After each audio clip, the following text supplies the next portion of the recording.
bienvenue à Chuck B Critique. Aujourd'hui, je vous donne mon avis sur un tout nouveau film d'épouvante pour toute la famille, directement sorti sur Netflix, qui s'intitule Les pages de l'angoisse, version française de Nightbooks.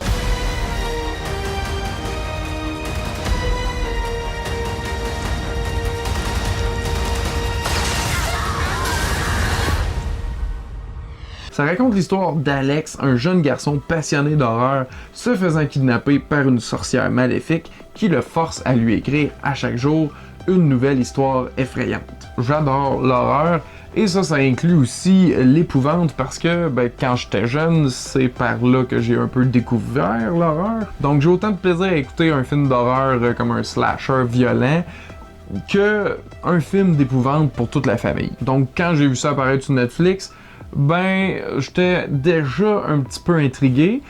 En plus, t'ajoutes à ça Krysten Ritter, excellente actrice, dans le rôle d'une sorcière en plus, j'étais comme « Wow, c'est sûr, il faut que j'écoute ça ». Puis sincèrement, j'ai trouvé ça super bien.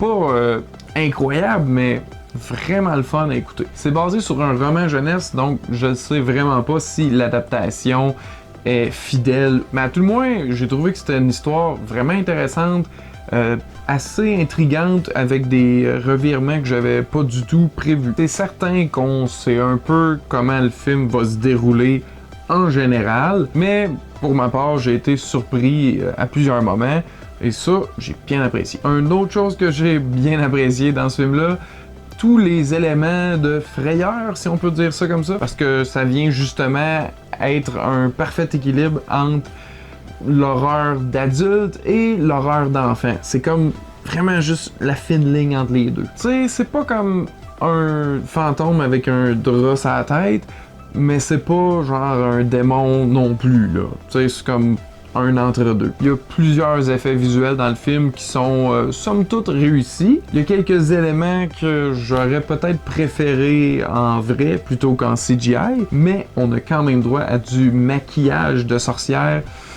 assez impressionnant.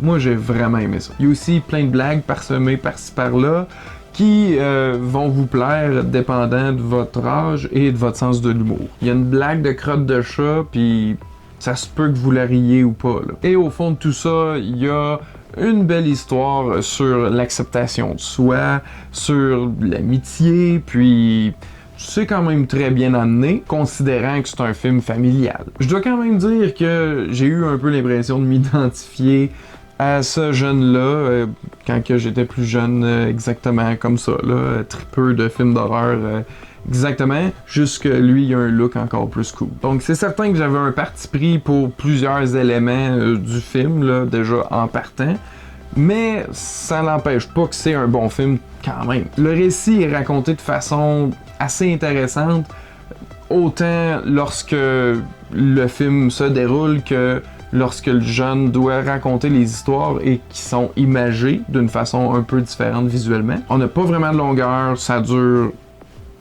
Je me rappelle même pas combien de temps ça dure.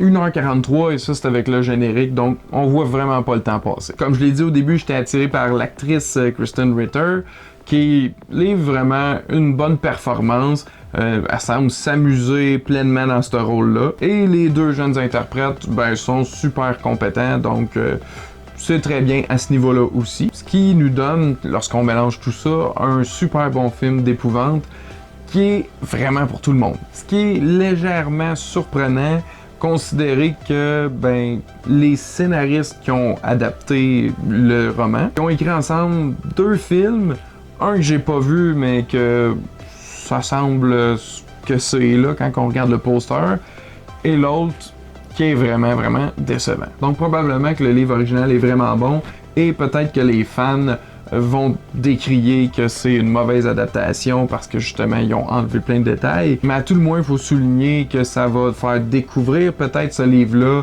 à plusieurs jeunes par la suite. Mais je pense qu'il faut au moins saluer le talent du réalisateur David Yarovesky, un peu comme c'est le cas avec le cinéaste de Jungle Cruise. C'est un réalisateur d'horreur qui a cette sensibilité-là, donc il est capable justement d'avoir le ton parfait pour faire peur aux jeunes, mais pas trop. Et en même temps, divertir les adultes qui écoutait aussi ce genre d'émission-là ou de film lorsqu'il était plus jeune. J'ai trouvé que livrer un film d'Halloween vraiment accessible et super bon. C'est sur Netflix, donc privez-vous pas si vous êtes un petit peu curieux. Si vous l'avez déjà vu, j'aimerais ça savoir ce que vous en avez pensé dans les commentaires ci-dessous. Et tant qu'à y être aussi, dites-moi donc, c'est quoi votre film d'épouvante pour toute la famille préféré? Merci à tous d'avoir écouté, à la prochaine!